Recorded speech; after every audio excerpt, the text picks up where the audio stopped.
నంద్యాల జిల్లా శ్రీశైల దేవస్థాన ధర్మకర్తల మండలి సమావేశం అధ్యక్షులు పోతుగుంట రమేష్ నాయుడు సమక్షంలో జరిగింది.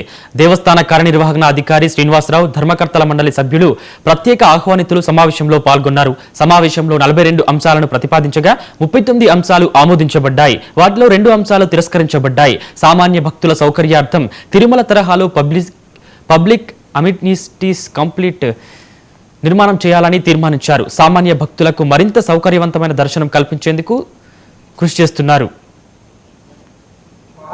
నేడు ధర్మకర్తల మండలి సమావేశం నిర్వహించడం జరిగింది.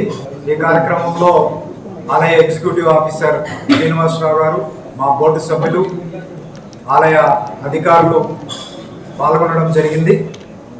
ఈ సమావేశంలో మొత్తం 42 అంశాల పైన చర్చించడం జరిగింది.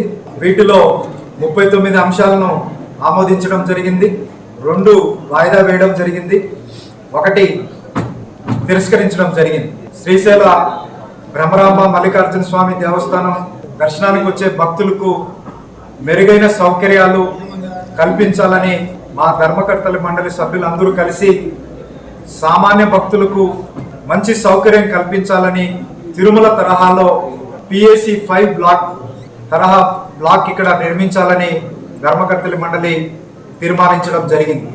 సామాన్య భక్తులకు మరింత సౌకర్యవంతమైన దర్శనం కల్పించేందుకు శని, ఆది, సోమవారాలు మరియు ప్రభుత్వ సెలవు దినాల్లో స్వామివారి స్పర్శ దర్శనాన్ని నిర్దిష్ట వేళలో కేవలం ఉదయం మరియు రాత్రి మాత్రమే